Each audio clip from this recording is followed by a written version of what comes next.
श्री स्वामी समर्थ। तुम्हा सर्वांचं माझ्या यूट्यूब चॅनलवरती अगदी मनापासून स्वागत करते।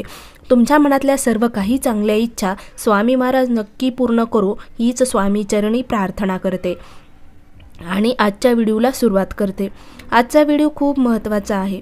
म्हणजे जर तुम्हाला कोणाची नजर लागलेली असेल, नजर दोष झालेला असेल किंवा काही बाधा होत असतील सारखं, किंवा जर तुम्ही तुमच्या कोणत्याही दुसऱ्याचं पर अन्न खाल्लं, दुसऱ्याच्या घरी गेलात आणि ते जर अन्न खाल्लं तर त्याच्यापासून कधी बाधा होत असेल काही, किंवा औषध खूप त्रास होतंय खरं आजारी आहात, तुम्ही सतत आजारी पडताय, घरातली कोणतीही व्यक्ती असू द्या सतत आजारी पडते आणि त्याला औषधाचा उपचाराचा काही फरक जाणवत नाही तुम्हाला।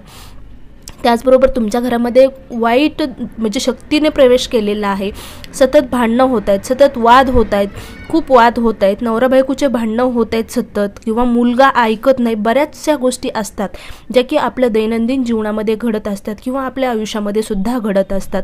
सतत अपयश येणे, जर तुम्ही एखाद्या गोष्टीचा निर्णय घेतला किंवा एखाद्या बिझनेसमध्ये जर तुम्ही सक्सेस होत नसलाल किंवा काही ना काही सतत अडचणी येत असतील, मन सतत बेचैन झाल्यासारखं वाटत असेल, किंवा हा निर्णय चुकतो की काय, की मी हा करू का, ते करू का, असं करू का, आणि करायचं तर कोणतीच गोष्ट नाही, असं जर घडत असेल तुमच्यासोबत, सतत तुमचं मन मागं तुम्हाला घेत असेल, पुढे जाऊच देत नाही, तर अशा वेळेस तुम्हाला दोन वस्तू तुमच्याजवळ ठेवायच्या आहेत, जेणेकरून जी काही वाईट शक्ती आलेली आहे तुमच्या घरामध्ये, किंवा तुम्हाला कोणाची नजर लागत असेल, वाईट प्रवृत्तीने जर तुमच्यावर कोणी नजर करत असेल, नजर बाधा वगैरे करत असेल, तर ते अजिबात तुमच्याजवळ येणार नाही, तुमच्या भोवती एक कवच निर्माण होईल।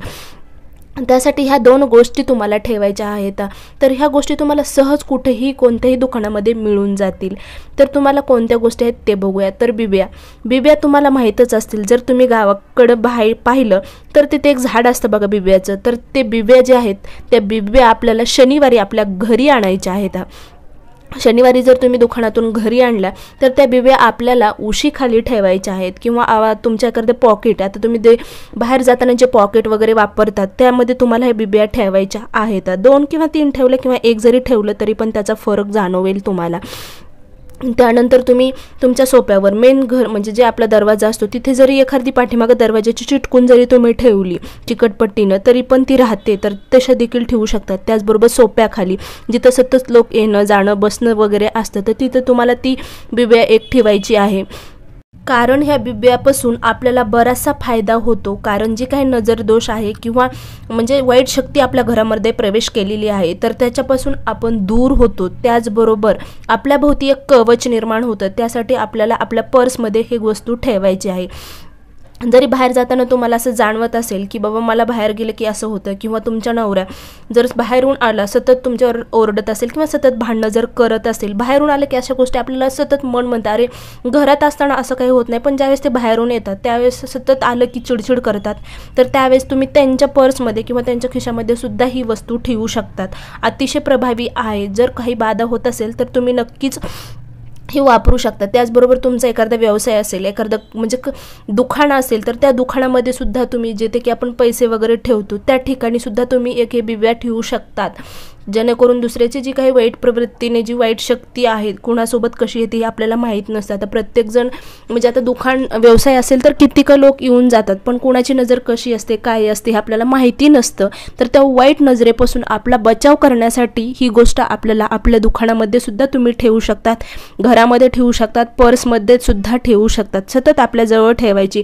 झोपताना सुद्धा तुम्ही उशाखाली ती ठेवू शकतात, तुम्हाला जे काही वाईट स्वप्न वगैरे पडत असतील तर ते सुद्धा पडणार नाहीत जर तुम्ही ही गोष्ट तुमच्या जवळ ठेवली सातत्यानं, तर झोपताना सुद्धा।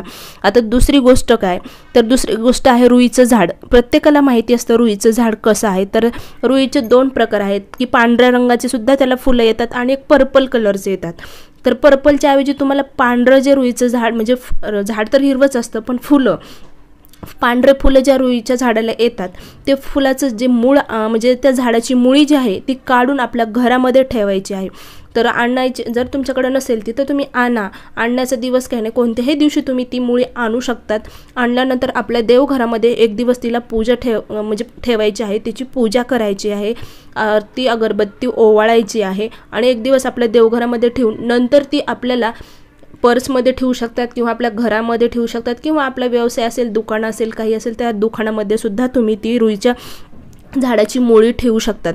कारण जी निगेटिव्ह शक्ती आहे ना, म्हणजे जी निगेटिव्ह शक्ती आहे ती जवळ येणार नाही. जर तुम्ही ह्या दोन वस्तू, जर आपल्या दोन्हीतून कोणतीही वस्तू तुम्ही जी तुम्हाला सहज भेटून जाईल ती वस्तू तुम्ही जवळ नक्की ठेवा.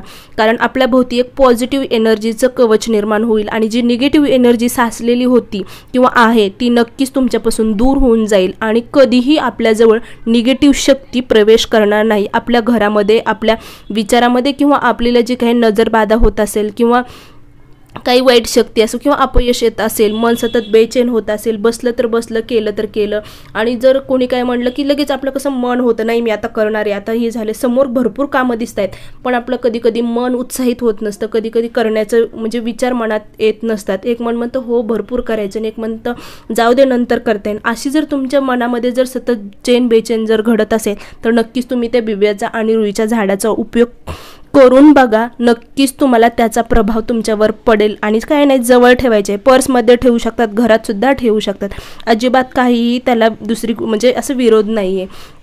तर या प्रकारे दोन वस्तू आहेत, तुम्ही नक्कीच ठेवा आणि त्याचा प्रभाव बघा. तर या प्रकारे आजचा व्हिडिओ होता. व्हिडिओ नक्की आवडला असेल तर लाईक, शेअर आणि कमेंट करायला मात्र विसरू नका. त्याचबरोबर सबस्क्राईबसुद्धा करा. श्री स्वामी समर्थ.